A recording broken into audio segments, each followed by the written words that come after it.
Let us pray.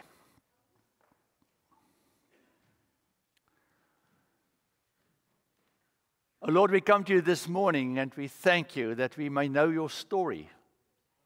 What an amazing story that we find of a God that comes to this world in human flesh. And you interacted with people in a very realistic, normal way. You didn't walk around with a halo around your head. You were not squeaky clean and wearing a white robe. You were just a normal guy. Because that's what you wanted us to know about you. That you would really become one of us. That we can relate and understand that we've got a God that knows our troubles, our pains, our suffering, our anxieties. That knows how hard and tough life can be, but also can celebrate with us joy and happiness and just have fun. Today we are looking at a story that is your own personal story of you coming into Jerusalem on a donkey. And Lord, a lot of things happened during this time. And I ask today that you will help us as we read this story in the book of Mark, that we will get a glimpse of what the message is for us. Because it was meant to be written down for us in 2025 to know something about God, about your visit here, about what you came to do for us. So bless us as we together search in your scripture, your wisdom, your guidance. We ask this in the name of Jesus. Amen. So they discovered each other. It was as if the earth started to turn the opposite direction. It was so magnificent, exciting and new. And they called one another and would speak for hours on end on the phone. And they would try their best just to be together because they fell in love. You know, you have seen this and you probably have experienced this at some point in your life. And then their relationship continued until they decided to get married. And that was a great thing. And I've seen countless of couples in my office sitting there, and they are coming to see me to do the ceremony. And I had one guy or a few guys, you know, the chairs are like this. There's a chair there and a chair there, and then two more chairs here. And the guys would sometimes grab their chair and put it right next to their future bride's chair. Hang on to the hands. You know, that's what they would do, and look at each other with these stars in the eyes. Yeah. How long does that normally last? As this guy wrote to his girlfriend or his spouse, he said, I would climb the highest mountain for you. I will swim the deepest ocean. I will walk through the driest desert to be with you. I'll see you this Saturday if it doesn't rain. Yeah. Now we know what happens. That goes away. And then suddenly there's the reality of this relationship. And you look at this person that you are now married to, and you say to yourself, is this it for the rest of my life? Because you discover that there's a lot of things that needs to be worked out in this relationship. It's not as plain and simple as this Disney stories. You know, the two met each other and then they ride off in the sunset happily ever after. That's a Disney story. That's not reality. That's not how it works. Because you soon discover the person that you are married with have all of these expectations from you. And you need to change and adapt and accommodate, and all of these words suddenly starts to happen, and then the work starts to make this relationship actually survive. Year after year after year, and as it continues, you discover that this person that you are with actually is playing a role in your development then also of who you are as a human being. The Bible has to do with relationships. That's what it's all about. That's why God created us human, because God wants to have a relationship with us. That's why there's a Trinity introduced to us, because within the Trinity of God, there's a relationship between the Father, the Son, and the Holy Spirit. It's all about relationships. That's what it's all about. Now, in the story today, we are going to discover something about the reality of having Jesus in our lives. Let's go and find out. Then they brought the colt to Jesus and threw their cloaks on it, and he sat on it. Many people spread their cloaks on the road, and others spread leafy branches that they had cut in the fields. Then those who went ahead of those who followed were shouting, Hosanna! Blessed is the one who comes in the name of the Lord. Blessed is the coming of the kingdom of our ancestor David, Hosanna in the highest in heaven. Then he entered Jerusalem and went into the temple, and when he had looked around at everything, as it was already late, he went out to Bethany with his 12. I've left out a few verses because I can't read everything, but now verse 15. Then they came to Jerusalem, and he entered the temple and began to drive out those who were selling and those who were buying in the temple. He overturned the tables of the money changers and the seats of those who sold doves, and he would not allow anyone to carry anything through the temple. He was teaching and saying, Is it not written, my house shall be called a house of prayer for all the nations? But you made it a den of robbers? When the chief priests and the scribes heard it, they kept looking for a way to kill him. For they were afraid of him because the whole crowd was spellbound by his teaching. So for 3 years, our Lord was teaching. There's someone's phone going off constantly. If you can help your phone, it will be fantastic. Got it. Appreciate this. Thank you very much. For 3 years, our Lord was teaching, healing, guiding, and helping. That's what he did. He came to serve. Why would you not like him? Why would you not want to hang out with him? Why would you not want him to be part of your life and your house and your story? A lot of expectation on our Lord in Israel. The stories about him started to spread soon after he started to do his work. Now he's been doing it for such a long time that most of people knows about this rabbi, about this person with very special gifts that can do all of these kinds of miracles. And now he's on his way to Jerusalem, and there's this huge expectation that he's not only going to help them with their own personal things, but he's also going to resolve their political issue. He's also going to resolve their nation's problem, because they were the slaves of Rome. And there was this dream in Israel that they really always wanted to get back to the time of David, when David was this mighty king, and he subdued all the people around Israel, and Israel was strong and mighty, and they were known as the nation in the Middle East, because that's just what David did. He made Israel very strong and gave it a name to be proud of. Now the Jews are waiting. Jesus is coming in on this donkey. And they are shouting and saying, Restore then the house of David, the kingdom of David. It all has to do with what they need in life. You see, as Jesus came to Jerusalem, he almost came in the same way as a victorious a leader of the army or a king would ride into a city after they conquered a huge area. That's how the people honored Jesus. The difference is normally when a king or this general of the army would return after they conquered whatever they had to do, they would be on a white horse. But Jesus comes in on a donkey, the most humblest of all animals. And I think that's where they start to miss the story already of what's happening really here. He didn't come as this general or this king to satisfy what they wanted. He came with a different story, a story of humbleness, a story of serving again, of bringing himself again to them. But what did they expect? They expected of him to come and fix everything.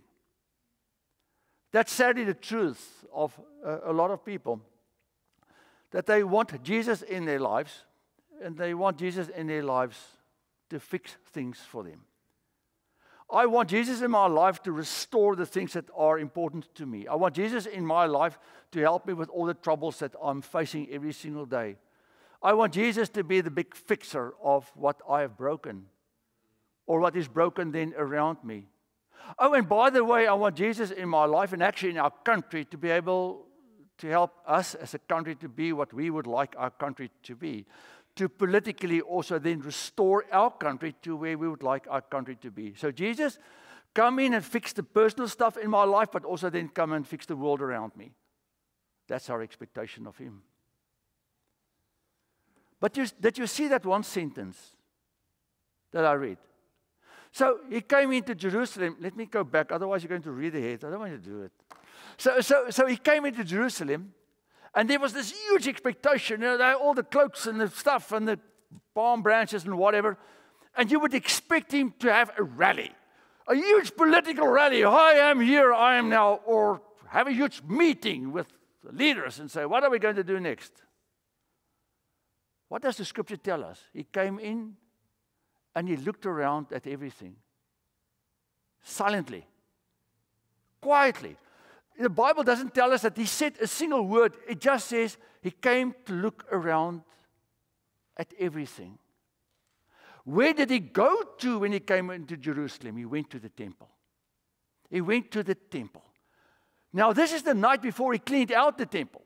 He just came and he looked. And what he saw was that they completely commercialized the religion of their day.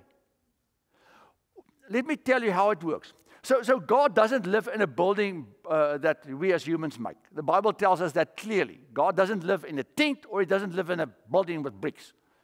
But God said to the people in Israel, of Israel when they left Egypt, he said, I want you guys to know that I'm real. You can't see me, you can't feel me, you can't touch me. And the only way that I can make the reality of my presence real in your world is for you guys to have this tent that you guys are going to carry around all the way up until the promised land. And then at some point, a permanent building was built, and that was during the time of Solomon. So this building or this tent became a symbol of God's presence. It became a symbol of God's person. It became a symbol of who God is. That's why there were so many rules about what you need to do to be able to enter this tent or building. The priests and the high priest and all of these people had to go through all of these weird rituals, wash themselves, wash the utensils. Why? It seemed sort of stupid. Because God wanted to remind them and us, I'm not one of you. I am not one of you. I am the totally different one. I am God. I'm the one who created the universe that you are just a part of. And you now are in the presence of one that's so different that you need to change things a little bit, clean a lot of stuff, go through all of these rituals, not because of the ritual, but because of the person behind it. That you may know this is very special. But the temple also played a role in the sacrifices that had to be brought, or the tabernacle. You see, God wanted the people to know there's a crisis between us and him. There's a relationship break that took place. It's like almost a divorce that is on the brink of happening, or actually almost happened. When Adam and Eve walked away from God, it was like saying to him, we are separating ourselves from you because we do not need you anymore. And God says, you can't do it without me. I need you to understand I'm God. Without me, you are nothing. Because I gave you everything that you've got, your life, your breath, and the things around you. You do not even know what to do with your nakedness. Therefore, I need to give you clothes that you can survive in this world. But the main thing that broke was this relationship between us and God. And we need to understand how severe that break is, how severe this relationship crisis is that we are in, that God did not create, but we created. And that's why God said, I want you guys to bring a sacrifice.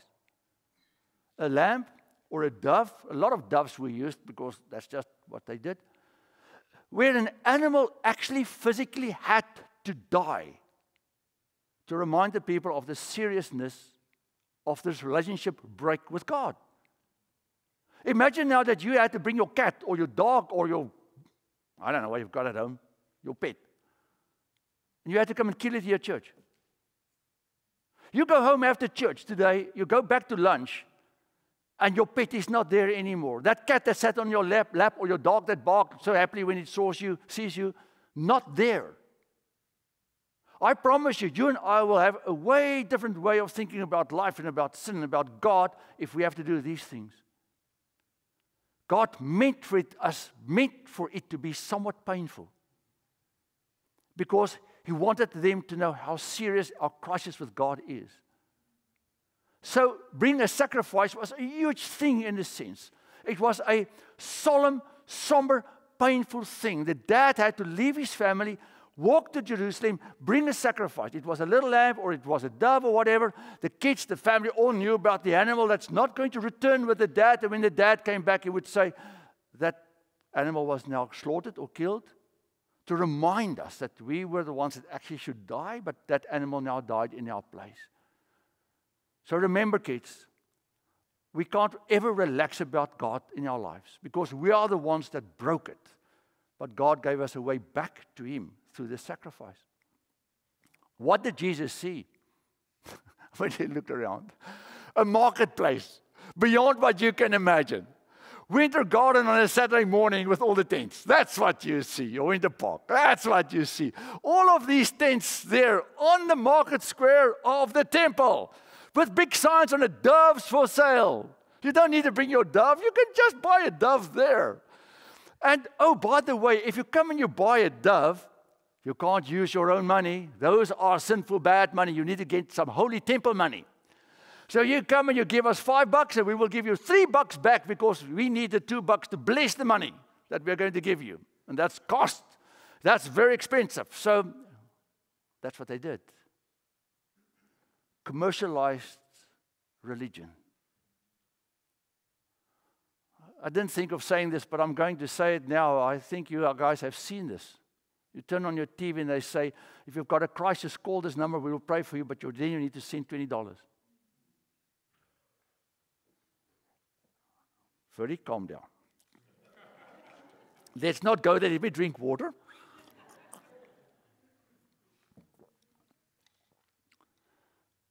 That's what the Lord saw.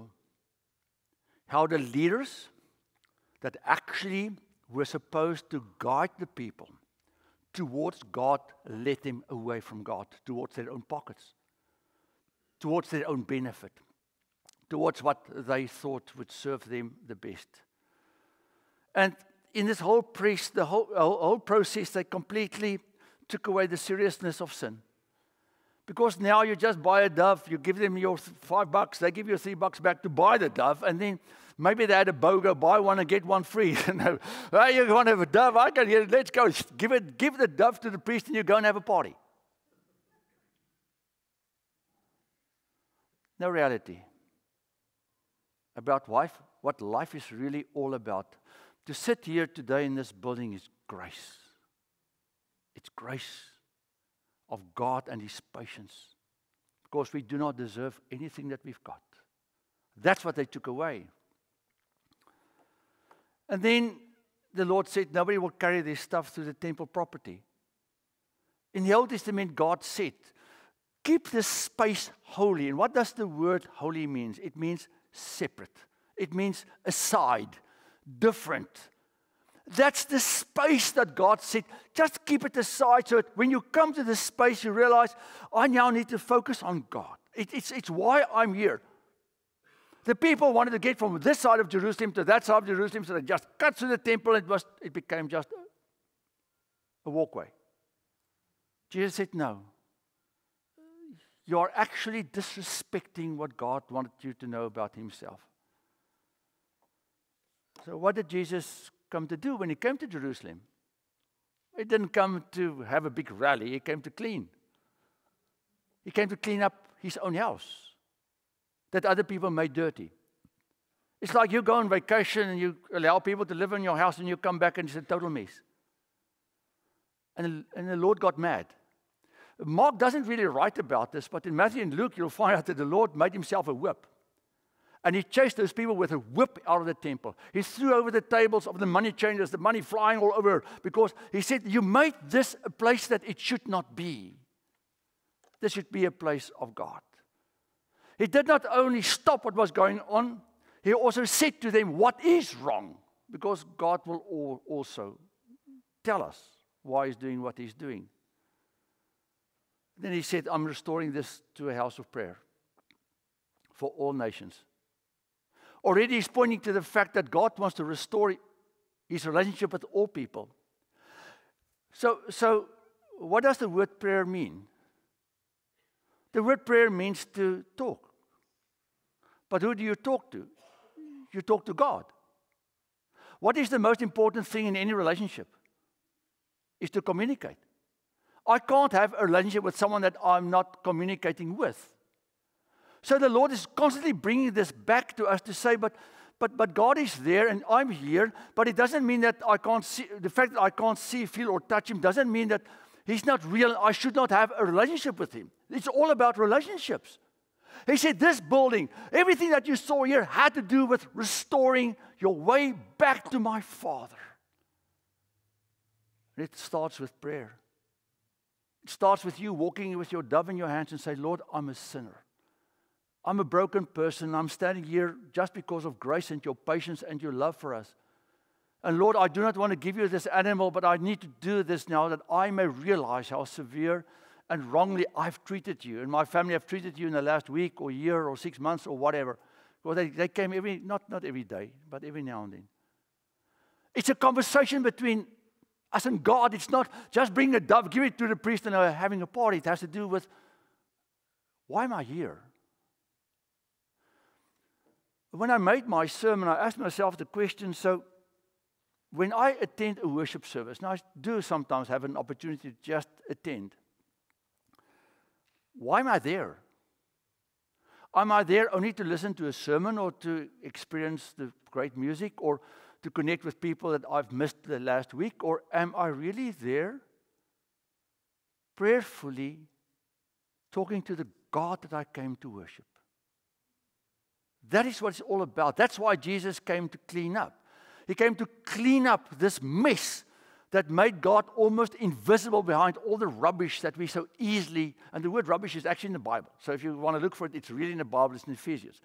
So He came to clean up all this nonsense that we have added that made God disappear in the background. He came to clean because cleaning is needed. A few notes. You know, so many times when people do evangelism, they would say you need to have Jesus in your life. Just allow Jesus to be part of your life and believe in Jesus and all is fine. And I wonder many times if people believe that by allowing Jesus to be a part of your life, you're actually inviting him in to come and clean up your life. That is what's so extremely important. That's part of the reality of the relationship that we are in with Christ Jesus. That He doesn't come to just sit on the couch, have a cup of tea with us, and then leave. The Lord walks into our house and says, Ferdy, what have you done with your life that I've given you that's actually mine? Remember now, Paul says our body is a living temple. And my life, in a sense, should reflect this living temple. And Jesus says, I have the right as the one that's your God to come in and clean. Cleaning is not easy for the one that's receiving it. You see, we have all these unrealistic expectations also of Jesus that He should only do for me the stuff that I want, but I seldom want Him to come and tell me, Ferdy, stop this. Seldom want Him to come and say, I may chase things out of your life that I know can harm you and your relationship with me that's going to be extremely painful to you. I've said this to many people in my life. God will never punish us for a specific sin that we have committed. I cannot say that I got this one day. I broke one of my toes. I walked out of my bedroom, I didn't see something, and I bumped my small toe, and I broke the thing. Why did I break my small toe? I couldn't run for 3 weeks or whatever. Why did that happen? Is it because the day before I was working in the garage and I pinched my finger and I said, oh my, not oh my, but a big word, South African word you will not understand. Did God now punish me because I said that word and that's why I broke my toe?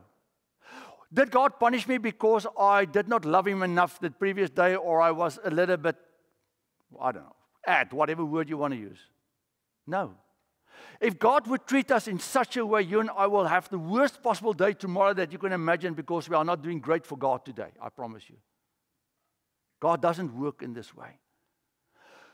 Life happens to all of us. Brokenness will find its way into our lives in many different ways. You will sit at a street light and a car would hit you and you have no idea why it happens. You will go to the doctor, and the doctor will tell you, I'm so sorry, I found something that's not that great that we now need to look at even more. And you go home and you say to yourself, why me?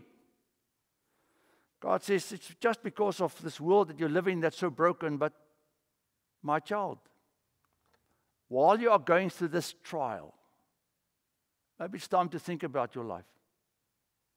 Because when we go through trials, it's a time when we really are very sensitive to who God is, who we are, and what we are doing. And I was once in the hospital for a while, and I was lying in the bed looking at the ceiling, and I thought to myself, God said, that's what you do. You put me in bed to look up. Because while I'm walking around, I'm not looking up enough. So when I lie in bed, I look up, and then I realize, I haven't thought about God enough. Maybe I haven't really thanked Him enough. Maybe I haven't really talked to Him enough. So maybe part of the trials, maybe part of the tribulations and the difficulties that we are going through are ways that God is cleaning up things in our lives that needs to be cleaned. Because you know what we do? We drag in stuff that shouldn't be there. Not maybe money-changing tables or other things. But we sort of make things too soft. We make God too easy to handle. We make God so human that I can decide for God what I think He wants. And maybe that's one of the biggest problems that we as humans have. Now, I'm not talking about churches. I'm talking about all of us. That we easily do not always commercialize our theology or our religion, but we personalize it. I begin to decide what God's story is. I begin to decide what God wants for me. I begin to decide what God thinks is the best for me. And I do it. I do it. Because I believe I know God's mind. I believe I know God's ideas. I believe I know God's will for me. Then I realized when I opened my Bible that God may tell me, Ferdy, that's the opposite of what I'm asking of you. That neighbor that irritates you so much that you think you can ignore, I tell you, you can't ignore that person. That family member that drives you nuts and you don't want to talk to that person ever in your life anymore. Ferdy, you, as a Christian, call that the ball will be on that side, not on your side. If they don't want to talk to you, it's okay, but you do the call. That person that you are working with, that's so irritating. Have you ever talked to that person about your faith? Not by setting the person down and saying, do you believe in Jesus? But just saying to that person, maybe, it's Holy Week. You're welcome to join us for services. Or last Sunday, the pastor told a joke about the guy that, would swim, walk, and climb, and not come when it rains. Maybe that's a way how I can share my faith with the people I do not like. Because that's part of our problem, is that I decide how to treat my spouse, how to treat my parents, how to treat the people in my life, because I think that's how it should be. God says, Ferdy, not really. My will for you is different. And then lastly, that's number D on my slide there, under number 3. Proper worship. This is a very serious week for us in the church. I said to Louise, this is normally the toughest week for me in my year. Not because of the work. I don't mind working. Of the reality. Of the reality of what we're going to do on Friday. It's Good Friday this Friday. And I hope you can make it to church. Because you and I will, Good Friday, go through a trauma a little bit. Of the reality of what happened on that given day. And maybe that can help you and me realize how important it is for me to, and for you, to worship this God appropriately. To come to church and pray and say, Lord, I'm a sinner. And maybe start to say the things that I've done. Not that I've lied, but I'm a liar. I did not steal, but I'm a thief. Maybe if I start to say these things to myself, then the confession where I say, I'm sorry that I've done wrong, will be meaningful. And when I think about this God I came to worship, then my worship will be a little bit more meaningful. It's all about relationships. My second final slide. Yes. Isn't it sad? Isn't it sad that the church wants to kill Jesus? The people that were supposed to be the magnifying glass of who God is and His presence and His word and His guidance and His wisdom are the ones that felt that He is too controversial, that felt that He is too critical, that felt that He's too demanding, that He's asking too much change. He's bringing the reality of God too close. Let's kill Him. Let's kill Him. What does kill here means? In our day and age, kill means to stop telling His story. Kill means to change the gospel story. Kill means to take ownership of God and to tell a story about God that's not true. Kill means to commercialize the gospel. To make it something that it's not meant to be. It's meant to be a story, a message of restoration, connection between us as humans and God. Why kill this story? Because we want to be God. At the end of the day, the world wants to shut God out. Put Him in a corner. Because He's controversial. Because He will bring a lot of change. Because He is critical. He will tell you and me this is wrong because God doesn't care to offend anyone. He's not concerned about your feelings. He's concerned about your salvation. And mine too. Final slide.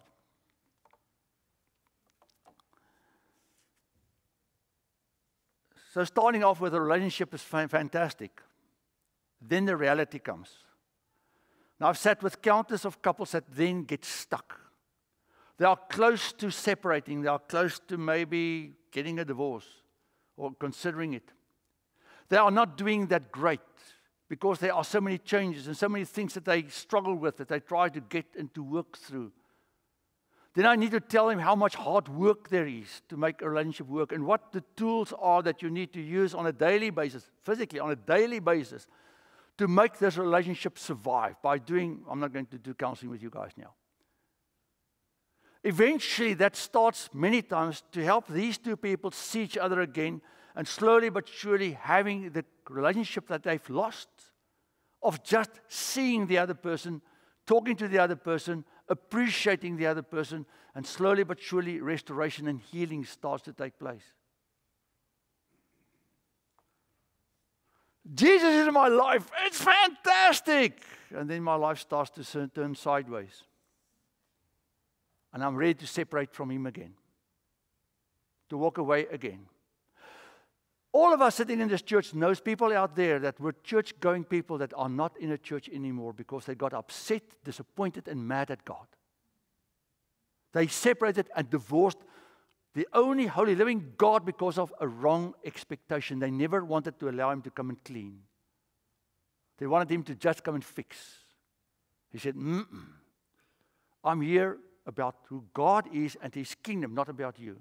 I'm here to save you, not to make you feel great. I'm here to guide you, that you may survive this world, and not here to only allow you to do whatever you want.